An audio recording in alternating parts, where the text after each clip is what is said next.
Welcome to the Geek Homeworld.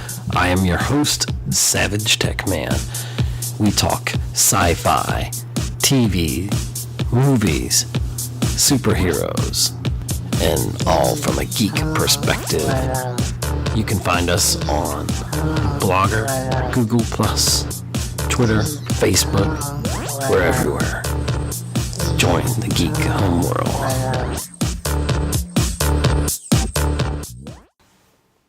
Happy New Year and welcome to Surviving 2016. This is another episode of the Geek Homeworld podcast. I am your host, SavageTechman, joined by Cheryl. Yay. Yay, welcome back. It's 2017. So excited. It's 2017. Oh my gosh, the future. I can't remember the last time I was so glad the year changed. I am with you on that. I am totally with you. A lot of us are there. And it's been a rough year. We've lost princesses, we've lost rock gods, we've lost a lot, but we've gained a lot too, and 2017 is going to be spectacular. We did still have good movies. Yes, we did. And so we're going to talk about those today. This is Ed's list, by the way, of the best movies of 2016. Yeah, I didn't really consult you as much. No, and so there are films on this, I'm sure they're fine, but I didn't even actually see them, so... Yes, but... he does use the royal we, though. We, the podcast. Whenever he says we, assume that just means Ed. You know what's funny, though? Sometimes my autocorrect will change Ed to we. Ah, that's funny. It's like some sort of thing you've done. It knows me, yes. Yeah, clearly. I can't tell you. So what's the top film of the year? Ooh... I'd have to say Captain America Civil War. Wow. You are a Star Wars by fan? By an inch. And you put that in front of Rogue One? Centimeter. Really? Do you have to turn in your card or something for that? You cannot be a Jedi now. The Force is like leaking away from you for saying that. I don't really know what to say. I'm getting hot under the collar here, but Civil War just was the whole package. Rogue One, which we're going to talk about soon. It's going to be the second segment of this episode with spoilers. So if you don't want spoilers, you can listen to this segment. Before we start the next segment, you can end it and go listen to our spoiler-free episode from a few weeks ago when it first came out. Yes. So we won't talk about Star Wars Rogue One now, but we will talk about why you like Captain America Civil War better. Because it fired on all cylinders. It fleshed out its characters really well. It was a solid script.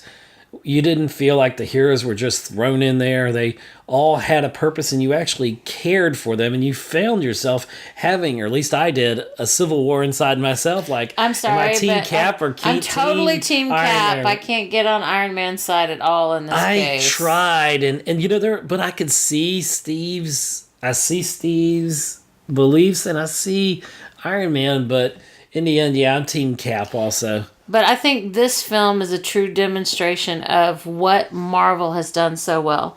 They've built up the story, they've built up the characters through the various films. Strong characters, strong actors. The group films as well as the individual character films, and they really are just so good at making sure every character is its character in the story. So even though we had literally 722 million and a half superheroes in Civil War, we actually got to experience each of them. And you know, I said this in the original review when we did it, not just experience each character, but their relationships with each other were developed as well. And I don't know how that's just pure magic. I want to go sit in the writing room for Marvel just to figure out how they do that, because DC needs to send a spy in there. Yes, they to do. figure out how they do it, because that's what DC's... You just don't show video clips and introduce your characters that way. That's the big thing DC's missing. Yes.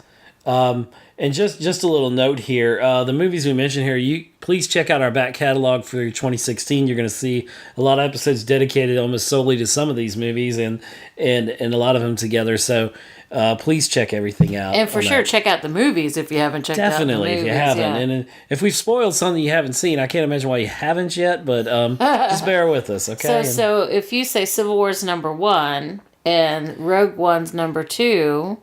But I'm not trying to rank them. Are you okay? So you're not ranking them. So I'm not ranking them. But what else is in the list?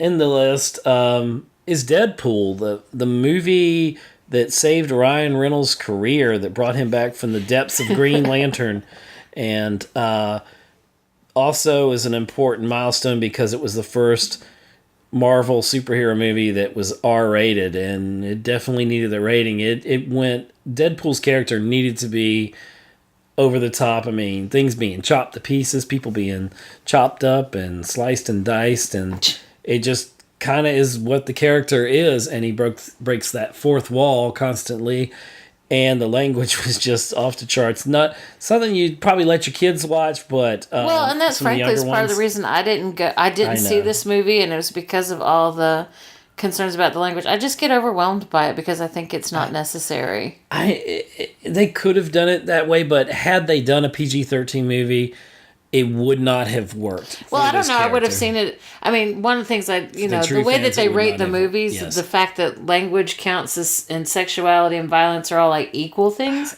I still, I can take violence more than I can take language sometimes. Maybe I'm a horrible person, but no. I agree with that, but this particular character, I think, needed that kind of movie, and one of the great milestones that it opens up. He was no Green Lantern, huh?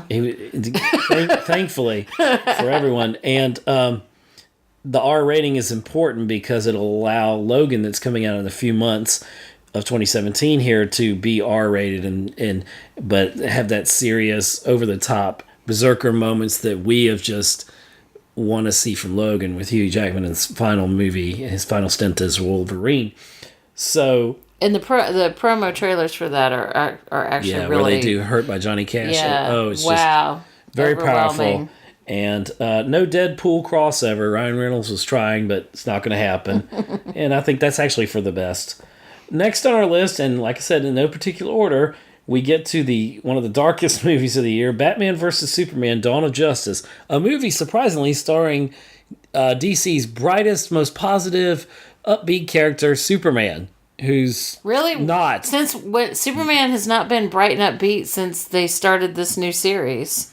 Yeah, no, he's been kind of going through them. He's been moody and melancholy, and Man of Steel, and he's like a angsty teenager. Well, no, he's trying to find his place in the world, and then he gets joined up in this movie be their hero or be none of it by depressed drunken Batman.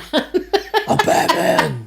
DC needs to start a support group for their villain. And the villains. Fact that these aren't the only thing that kept him from Batman from killing Superman was that their mother's name is Martha.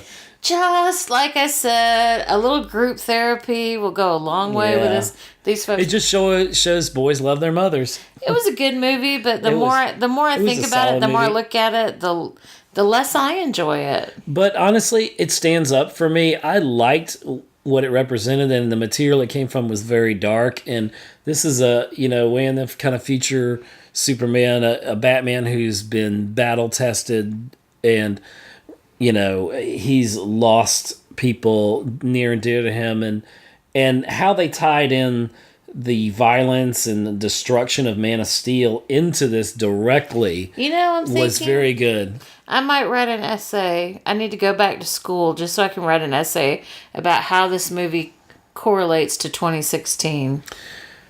Interesting. Yeah, there was a lot of, I don't know if it was a Dawn of Justice. It was well, at least Wonder Woman gets a fairly good introduction, although I don't think she's incorporated, but not terribly well incorporated. But the other members of the League that they're trying to introduce, not even close to being well introduced. Yeah, they're just videos on a screen. I mean, that's the big miss. That's the big miss. And it's just DC trying to catch up with Marvel. I don't know a thing about Aquaman, and I guess the idea is I'm not supposed to know a thing about Aquaman based on this, but come on. It wasn't even worth... It's an Atlantean thing you wouldn't understand.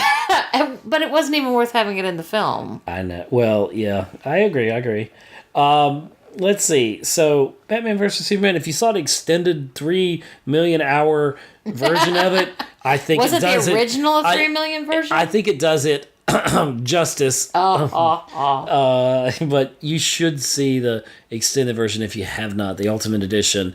It actually fleshes out the whole storyline for me better. It's not as rushed, even though the other one's a couple hours and a half anyway. Yeah, it's pretty long to start with. On our list, we've got Arrival, A very different film from the rest of the things on the list. starring Amy Adams, who was Lois Lane in Yeah, Batman and vs. Superman. Hawkeye from the Marvel Universe Yes. as her science partner / love interest. / I mean, this is very different feeling from Very everything else on the cerebral, list. thinking person's No, sci-fi it's all movie. about language. It's all about time and relationships and love and just it's the whole universe in one package, and Space and time. And it's beautiful and It is. haunting and just really well done in so many Yes. ways. It was one of my favorite movies, definitely of the year, and it just was a different kind of sci-fi, and I really enjoyed it. And I'm happy for Amy Adams to have a hit. So definitely loved Arrival. Doctor Strange, Another one I didn't see. and you should. I just couldn't get interested. It's as adventurous as and as groundbreaking as Deadpool was for the R rating and opening things up to a broader audience and interpretation in the Marvel universe, and as the humor of Guardians of the Galaxy was for the Marvel universe and really opening up a different area of the Marvel universe. Doctor Strange opens up the mystical arts in an area that's not really been touched on a little bit with Thor, and then Doctor Strange, just Benedict Cumberbatch is just a great actor, and he can take any role. He's kind of like Samuel Jackson. He could read the phone book and make it interesting. I'm sorry, I don't have phone books anymore, but you know what I mean. He could read What's a phone book? Yeah, what is a phone book? So Doctor Strange did really well at the box office, ensuring that we will see more Doctor Strange on film. And there's a certain Thor movie coming up that he's going to be in, confirmed. Well, I mean, I probably will eventually see Doctor Strange. It is on the list of films you're telling me I'm supposed to see. Yeah, you would enjoy it. But I think I've just got to be in the right mood for it. Yeah, A little too mystical for me, maybe. it's a semi-deep movie. It's pretty good. Well, I'm not afraid of deep movies. No. I didn't. We're just like, this one, I mean, I know there's a lot of visual impact in this film as well. And sometimes I just get overwhelmed by that. I can see that as a legitimate thing. Of course, the best movie of the year, I'm required to say, as a Star Trek fan, although apparently you're not required to stand up for Star Wars, is Star Trek Beyond. Wow. Yeah. That is some dark side shade you're throwing at me. Exactly. Yeah, Star Trek Beyond. The more I think about it, the less I enjoy some of the things about the villain. But I still think that they've done a really good job in the reboot with these new actors playing the classic characters of being true to who they were. And this movie in the Abrams trilogy feels like they finally are comfortable in those roles, and they just really feel like they're not. In the first one, they were kind of purposely. You're like, okay, I got a checklist. Did Chekhov do good? Did did I get this aspect of Kirk? Did I get this it's relationship Spock. between Spock and Bones? But I think that they're well settled into it, that we're settled into this universe as well. And you did say Abrams trilogy, and so I just want to be sure that we're clear. Abrams, of course, did not direct this film because he decamped to take over the Star Wars project, but he did stay on the film as a producer. He is listed with credits on it. So it's still, I think it is still fair to say we were terrified when the first preview came out. We thought it was the Beastie Boys and rock and roll in space. But it ended up that really worked in well the way they did all of it. Did. So I say, yay, good for you. By the time we got the second trailer, we were much more at ease. We were a little scared this wasn't a Star Trek movie. But actually, Civil War is better than Star Trek Beyond. Don't tell anybody because I don't want to be kicked out of a con. Oh, wow. Con. I didn't say that. No. I didn't say that. Wow. I should jump all over that, but I'm not. Well, and I'm very impressed that you also want to include in your list of movies that must be seen a movie that actually neither of us have seen. But a friend of the podcast, Kimberly, on episode 48, Finding Beast, we talk about Fantastic Beasts and where to find them.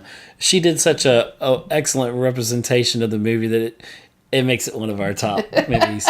So check out episode 48. And clearly, I mean, it'd be hard to leave off something from the Harry Potter universe when it's all we have this year. I think we have to. Somebody said the meme, I saw this on Twitter or Facebook about, okay, we let George R. Martin wrote 2016. So let's let J.K. Rowling write 2017. Yay! I'm all for that. We need more fantastic beasts and where to find them.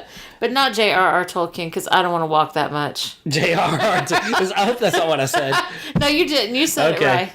Okay. But it just occurred to me. We have all these authors with all these initials. And now here's one that a lot of people pan this movie, and I tell you, it had one of the funniest ending sequences with also a Marvel alumni, Chris Hemsworth, in this movie. It's just goofball. It's totally Ghostbusters. Ghostbusters. Leslie Jones fun. in it, and it was just fun. Just watch it for fun. Don't, You don't have to consider it official Ghostbusters canon. I don't know. It worked for us. Everything we really doesn't enjoyed have to be it. so serious. Yeah, and sorry out there, all the Ghostbusters comedians purists. who are in it, they're all fantastic, and we love our Ghostbusters. Love movies. me some Leslie Jones, and it was a fresh take on it, and yeah, it was different, but it worked. You're in love with Kate McKinnon. Oh my gosh, she is hilarious. And what? Oh goodness, who's in the lead? Oh my gosh, why can't I think of her name? Melissa McCarthy. Thank you. Yes. Yeah, so I love Melissa McCarthy. So. Yeah, so put them all together. It's a good film. It's fun. You don't have to make it your favorite film, but definitely watch it. I did see a toasted marshmallow man at the bookstore from representing the film. Yes. Now there were just about three, and they're not really in the genre, but three movies that we saw that I kind of get honorable mentions. Central Intelligence with Kevin Hart and The Rock was hilarious. You just never knew what was going to happen next. You didn't. And The Rock he's just a wonderful actor. And Kevin Hart just makes me laugh. We also saw Sully, which is about Sully Sullenberger. Tom Hanks beautifully The Miracle on acted. Hudson, where the plane crashed in. Just a well-constructed film. That's going to be lots of awards for that film. Could be, definitely. Just a simple, solid portrayal, and it just, made you really root for the good guys there. And another movie that really surprised us was Hacksaw Ridge with Andrew Garfield. I was amazed how he and Hugo Weaving, who plays V for Vendetta and Agent Smith in the Matrix movies, their range of acting was wonderful, and it was a very good script. It was about standing up for your beliefs, and, that's an important thing, and Hacksaw Ridge is definitely a movie you ought to see if you hadn't. Very powerful, and just, these three films, well, not these three films, but Sully and Hacksaw Ridge definitely are powerful storytelling and excellent examples of using film for storytelling, I think, in every way. Now, we're going to end this segment with three movies that were true disasters, and not good disasters. I mean, they were terrible. I enjoyed disaster movies, but these weren't supposed to be. And we're going to start with the one that gave us burned our hides. Independence Day Resurgence. I was so terrified, and I was right. You were spot on, and I was so incredibly let down because I tried not to hype up about this. Obviously, Will Smith read the script and ran from this movie, as you probably should run from seeing. But he ran to something else that ended up not being a great project, and that was Suicide Squad. And he was great. Let me be clear. He was great in Suicide Squad. It should have been the Harley Quinn Deadpool movie. Yes, and everything else, they should have just... But the thing is, there was so much stuff in there that could have been good. Yes. Again, damn it, DC, get it together in the film. You're killing it in television, but you are dying in film. You're not getting it. Figure it out. You're straight to Blu-ray and DVD Make movies. Make a resolution for 2017 DC. You're going to get the films right this year. But don't think Marvel can't make a dud.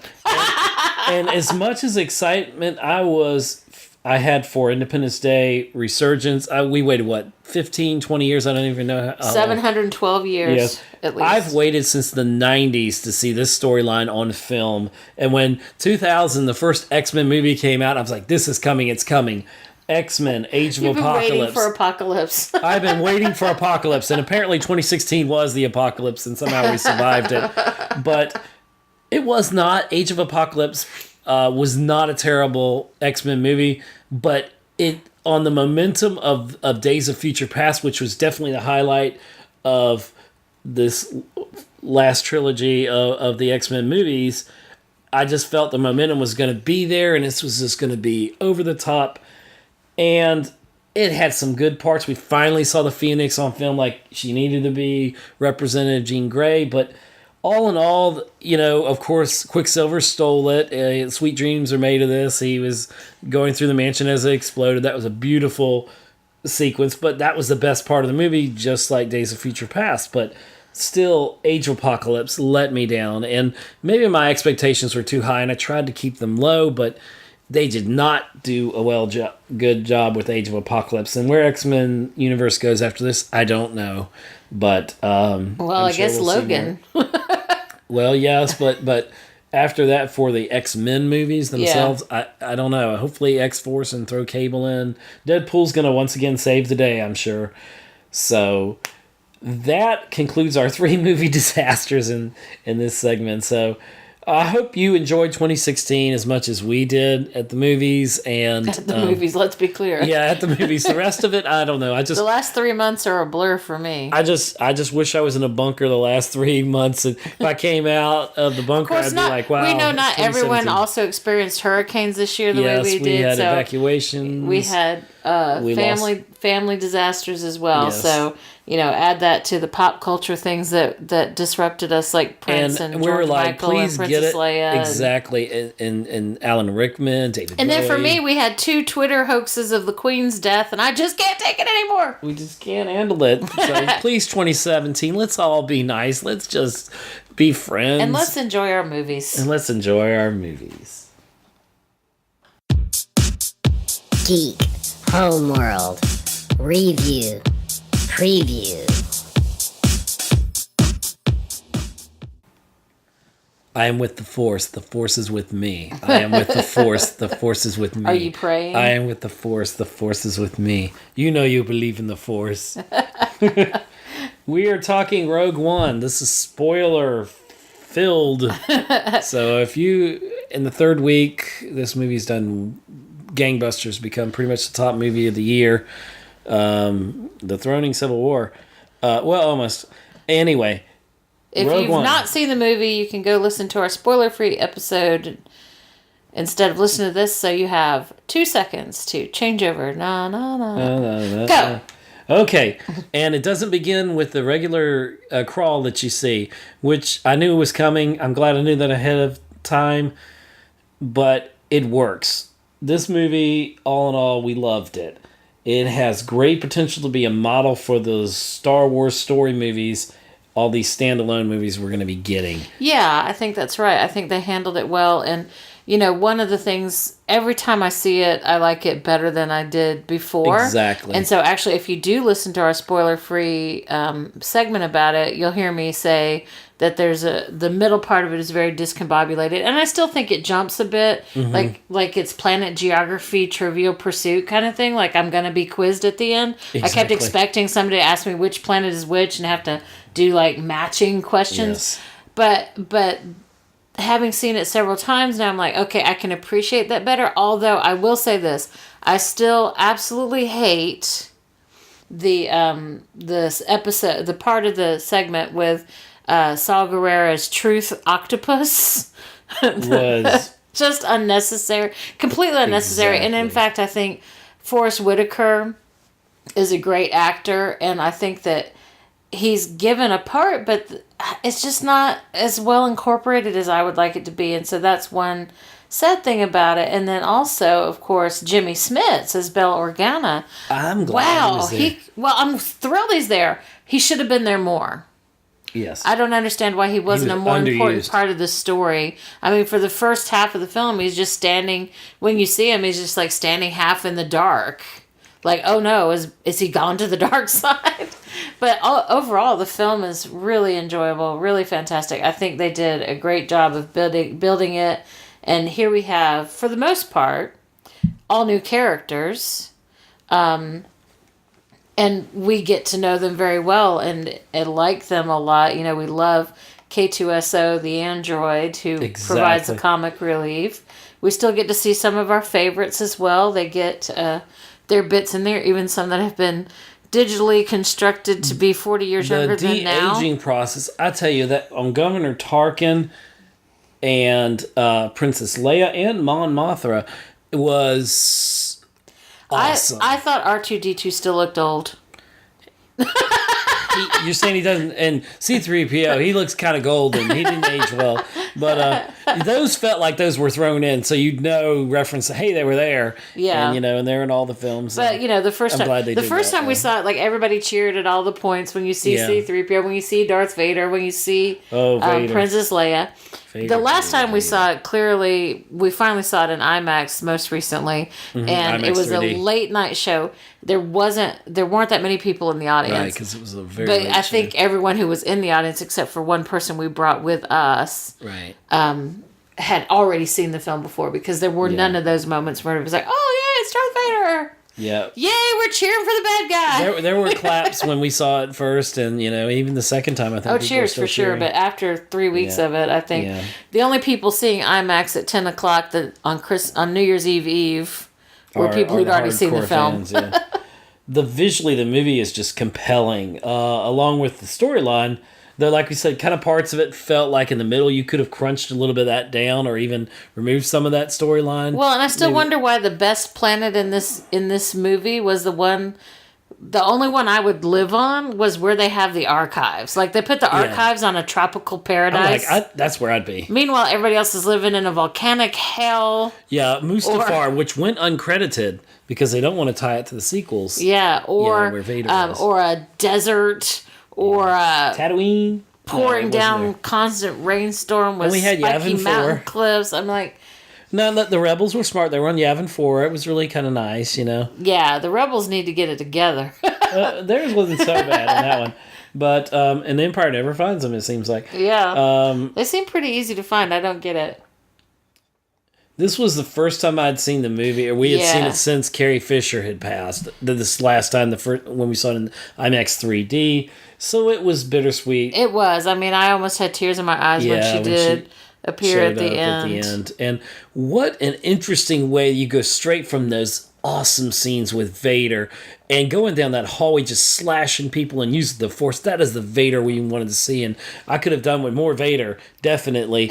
and how they passed the plans off, and then maybe we'll get some standalone Vader films. We did. They were the first 3 episodes. But when Vader cuts loose and that shot at the end where he is there, and then the ship speeds off, and it's they turn around and they said, "What if they brought us?" And it's Leia, and she says, "They brought us hope," which ties this whole film in. And basically, we get that line a lot. Rogue One, they sacrificed their lives. We get the line about hope a lot, and we get the line about to the Empire through the director. It's said to the director by every member of the family. They say you're never going to win. And so the rebellion has hope, and the Empire's never going to win. Rebellions were built on hope. And those are the themes. And of course we know, right. That's what's happening throughout the whole time. It's this conflict between hope and evil. Now, there were many Easter eggs in the movie. One of them that I really got, and a friend of mine had to point it out to me because I missed it on the first 2 times.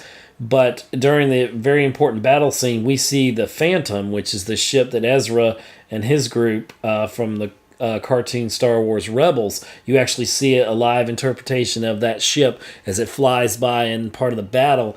And there's supposed to be times you can hear some of the members of the crew throughout the staging of that battle. And I thought that was awesome. So that was a nice nod tying that officially into canon, into Rogue One.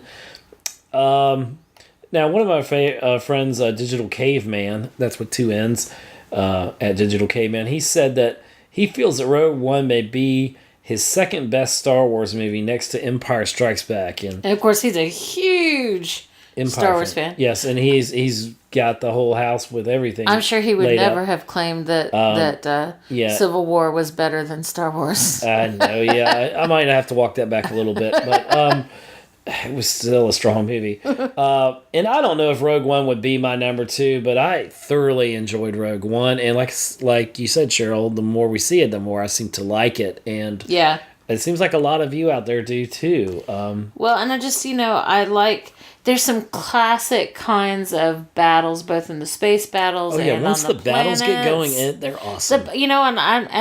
I'm usually the one who says that battle lasted too long. Or the CGI was over the top. Crazy. Yeah, I mean that. I usually every film we say, I say that battle scene could have been shorter. But in this case, I don't see that. I think all the battles are great, and the last battle is long. But this is literally the end of this film is literally minutes before the beginning of episode 4. That brought the original so Star much Wars to it. from 1977, and knowing that Princess Leia is about to try to escape and get captured by Darth Vader. That's what happens next. When you see Darth Vader standing there staring at her ship, leaving, and he's about to go catch her. A New Hope, and it starts right straight into it, yeah. Which is brilliant. I just, that was one of the best parts of the movie.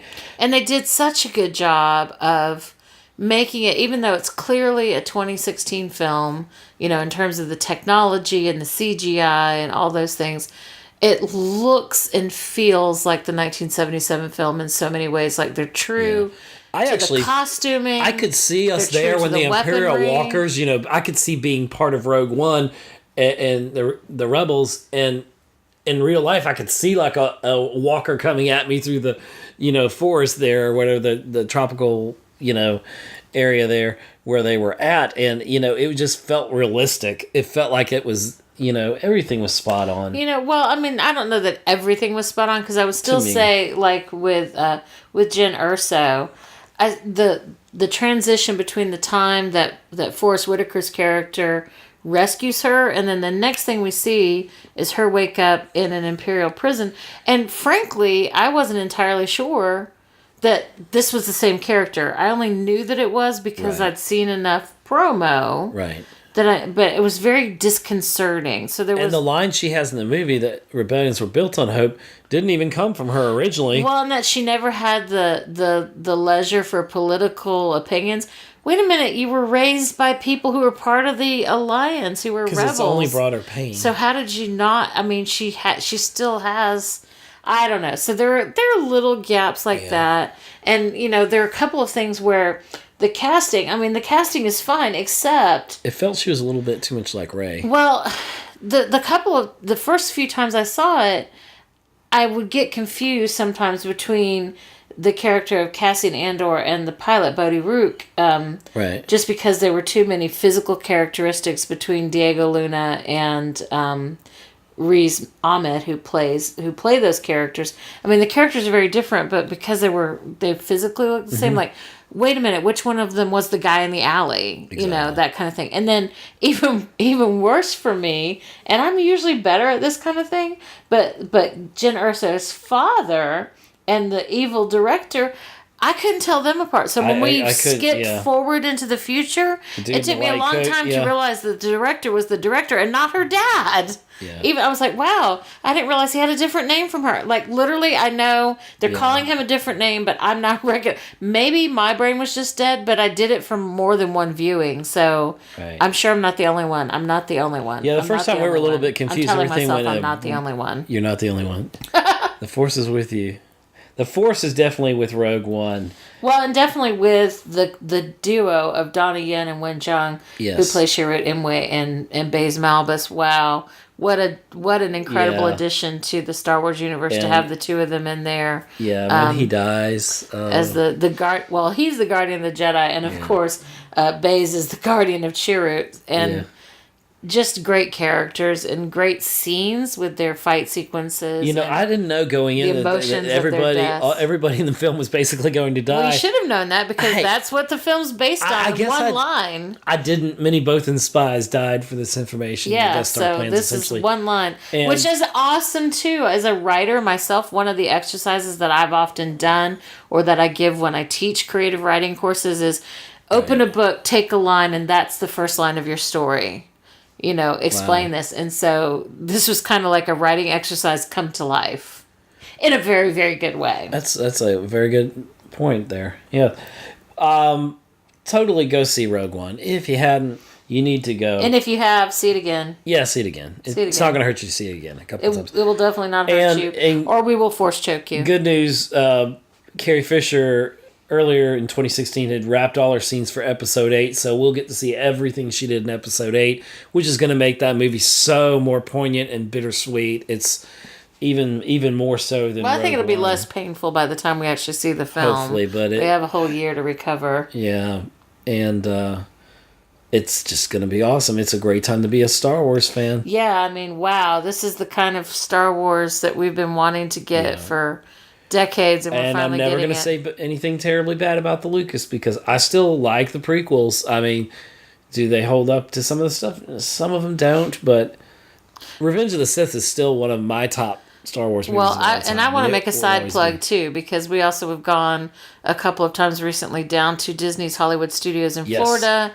and seen all the new Star Wars stuff Where we that actually they've saw put in Rogue One there. the first time. Yeah. We saw Rogue One the second time. At second Disney.